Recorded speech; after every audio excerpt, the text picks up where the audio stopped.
On s'est tous déjà fait la réflexion, surtout à l'école ou au bureau. On enregistre un fichier sur un ordinateur dans une salle, on traverse tout le bâtiment, on se connecte sur une autre machine, et là, miracle, notre fichier est là, intact. On dirait de la magie. Sauf que ce n'est pas de la magie, non.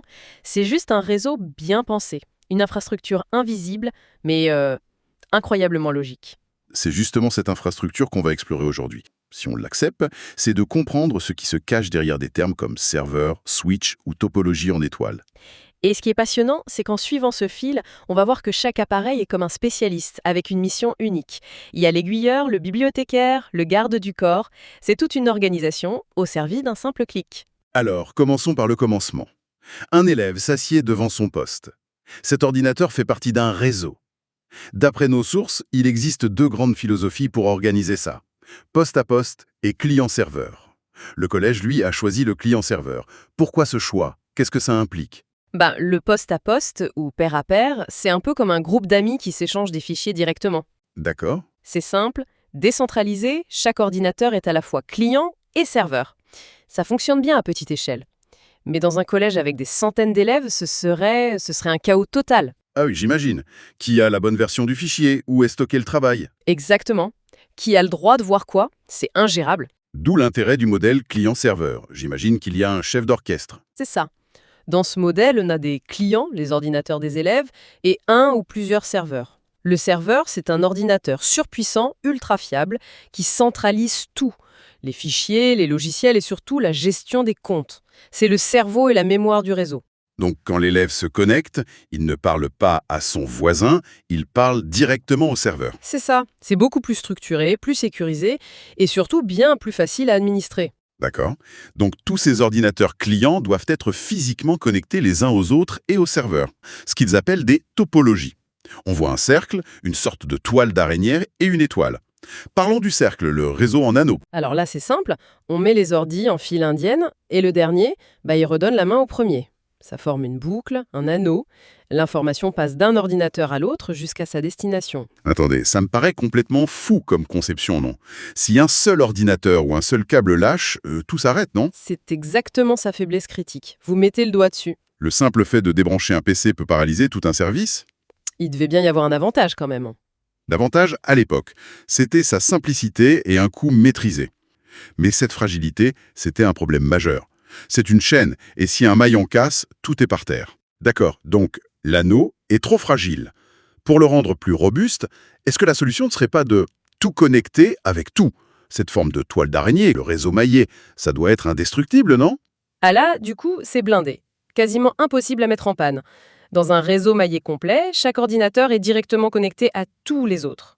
Si un câble est coupé, il y a des dizaines d'autres chemins possibles pour que l'information arrive à bon port. C'est le principe d'Internet, un peu. C'est le principe utilisé pour les infrastructures critiques d'Internet. Tout à fait. Mais alors pourquoi on ne fait pas ça partout? Ça semble parfait. Imaginez la salle informatique du collège. 30 ordinateurs. Si on veut tous les relier entre eux, il faut un nombre de câbles absolument délirant. Le premier ordinateur a besoin de 29 câbles, le deuxième de 28 nouveaux, etc. Ah oui, d'accord. Ça devient un cauchemar logistique et financier. Voilà, c'est beaucoup trop complexe et cher pour un réseau local comme celui d'une école. Ce qui nous amène à la troisième option, celle qui a été choisie. La topologie en étoile.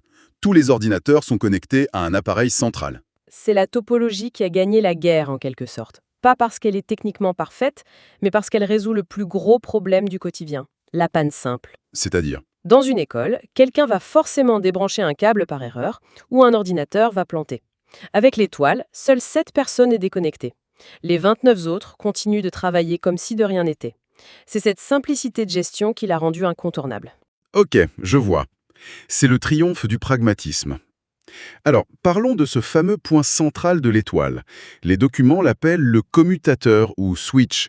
C'est un boîtier avec des dizaines de ports où tous les câbles réseau viennent se brancher. Quel est son rôle exact? C'est juste une grosse multiprise? C'est bien plus que ça. Un ancien appareil qu'on appelait hub était une simple multiprise. Il recevait une information et la diffusait bêtement à tout le monde en criant en quelque sorte. Il inondait tout le réseau? Exactement. Le switch, lui, est un aiguilleur intelligent. C'est le centre de tri postal du réseau. Comment ça, intelligent? Comment est-ce qu'il sait où envoyer l'information? En fait, chaque appareil connecté au réseau que ce soit un ordinateur ou une imprimante, possède une sorte de carte d'identité unique, non modifiable, gravée en usine. On appelle ça une adresse MAC. D'accord. La toute première fois qu'un ordinateur envoie un message, le switch regarde cette adresse MAC et note dans un petit carnet: Ah, l'appareil avec cette carte d'identité est branché sur mon port numéro 12. Il fait ça pour tout le monde. Il se construit son propre annuaire, en fait. C'est exactement ça. Et une fois qu'il connaît son monde, quand il reçoit un paquet de données pour un ordinateur précis, il ne le crie plus à tout le monde, il l'envoie directement et uniquement sur le bon port. Ah, d'accord. Ça crée des conversations privées entre les machines, ça évite de saturer le réseau avec du trafic inutile et ça le rend incroyablement plus rapide. Le passage du hub au switch, à l'époque, c'était vraiment le jour et la nuit. D'accord. Donc le Swiss, c'est la poste qui s'assure que chaque lettre arrive dans la bonne boîte. Mais ça nous dit pas d'où viennent les lettres importantes, ni où est la grande bibliothèque de l'école. J'imagine que c'est là qu'intervient le fameux serveur dont on parlait au début. On y arrive. Si le switch est le réseau routier, le serveur, c'est à la fois la bibliothèque, la mairie et la banque. C'est le coffre-fort central. C'est un ordinateur conçu pour tourner 24 heures sur 24, 7 jours sur 7, avec des composants fiables et une capacité de stockage énorme. Et c'est lui qui joue les videurs à l'entrée, hein. Quand un élève tape son identifiant et son mot de passe, c'est le serveur qui vérifie. C'est ça. Le poste client envoie la demande au serveur, qui est le seul à connaître tous les comptes et mots de passe. Il est le gardien de l'identité numérique de chacun dans l'école. Il vérifie, il authentifie, et une fois qu'il a reconnu l'élève, il lui ouvre les portes. C'est là qu'interviennent les différents lecteurs réseau qu'on voit sur une capture d'écran dans les sources. Il y a un lecteur personnel, un lecteur d'échange commun et un lecteur public. C'est l'illustration parfaite de la gestion des droits.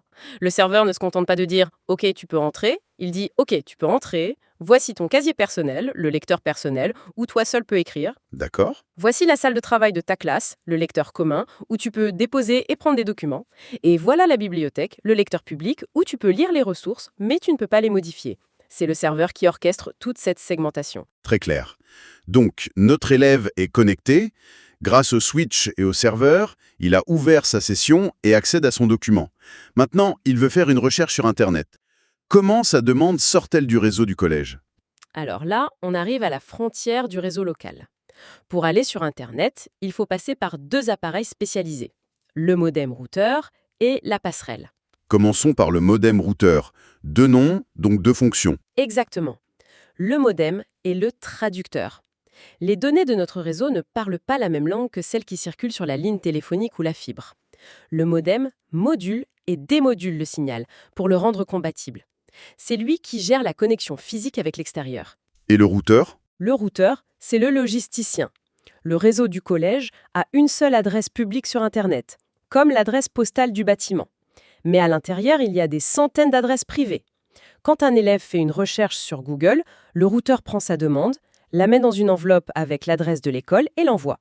Et au retour ? Quand Google répond, la réponse arrive à l'adresse de l'école et c'est le routeur qui se souvient que « Ah, cette réponse-là, c'était pour la demande de cet élève sur ce poste » et il la lui transmet. Malin. Mais est-ce que ce n'est pas risqué de connecter tout le réseau de l'école directement à l'immensité d'Internet ? On entend tout le temps parler de cyberattaque. Si, et c'est pour ça qu'entre le réseau interne et le modem routeur, on place un garde du corps, la passerelle, qu'on appelle plus souvent un pare-feu ou firewall. Et sa mission, c'est de filtrer. Sa mission principale, c'est ça. Il inspecte tout ce qui tente d'entrer depuis Internet et bloque tout ce qui est suspect ou non sollicité, comme des tentatives de piratage. Et il fonctionne aussi dans l'autre sens, de l'intérieur vers l'extérieur. Oui, et c'est crucial dans un collège. La passerelle peut être configurée pour interdire l'accès à certains sites. Elle maintient une liste noire. Si un élève essaie d'aller sur un site de jeu interdit, la passerelle bloquera sa demande. Et enfin, elle garde une trace de toutes les connexions, ce qui est souvent une obligation légale. Ok, je crois que j'ai une image mentale assez complète maintenant. Si on récapitule le voyage de la demande de l'élève, ça donne quoi ? Alors l'élève allume son PC, il tape son mot de passe, le PC envoie la demande au switch, le switch qui sait où est le serveur transmet la demande au serveur. Le serveur vérifie l'identité, lui donne accès à ses fichiers. Exactement. L'élève va aller sur le web, sa requête part vers le switch qui l'envoie vers la passerelle. Le garde du corps vérifie qu'il a le droit de sortir et d'aller sur ce site. Si c'est bon, la requête continue vers le modem routeur. Le routeur met la bonne adresse et le modem traduit le message pour qu'il voyage sur Internet. C'est bien ça? C'est le parcours exact et la réponse de Google fera le chemin inverse, guidé à chaque étape par les mêmes appareils. Fantastique. Il y a 2 derniers éléments que je voudrais aborder. On voit une imprimante réseau et une borne Wi-Fi. Où se place-t-elle dans cette organisation? Elles se placent exactement au même niveau que les ordinateurs. Elles sont toutes les deux connectées directement au switch. Ah oui, L'imprimante n'appartient à aucun ordinateur en particulier. En étant branchée sur le switch, elle obtient sa propre adresse sur le réseau et devient une ressource partagée pour tout le monde. donc n'importe qui peut imprimer dessus. Voilà. Un élève, depuis son poste, peut lancer une impression et le serveur et le switch s'arrangeront pour envoyer le document à l'imprimante. Et la borne Wi-Fi, même principe, c'est une porte d'entrée sur le réseau pour les appareils sans fil. Précisément, la borne Wi-Fi est un pont. Elle est connectée par un câble au switch, mais elle diffuse un signal radio. Un ordinateur portable, une tablette, peuvent s'y connecter sans fil. Et une fois connectés, ils font partie du réseau au même titre que les autres, avec les mêmes règles. Ils doivent aussi s'authentifier? Leur trafic est filtré? Tout pareil, c'est juste un autre moyen de se brancher sur l'étoile. Le serveur pour la centralisation et la passerelle comme rempart. Chaque composant a été choisi pour résoudre un problème spécifique.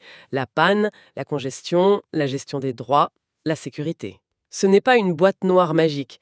C'est un système très structuré, presque comme une petite ville avec son réseau routier et sa police aux frontières. Et ça m'amène à une dernière pensée. On vient de passer tout ce temps à décrire ces appareils spécialisés qui remplissent une grande armoire technique dans un collège. Que la petite box internet qu'on a tous à la maison fait quasiment tout ça en même temps. C'est la magie de la miniaturisation et de l'intégration.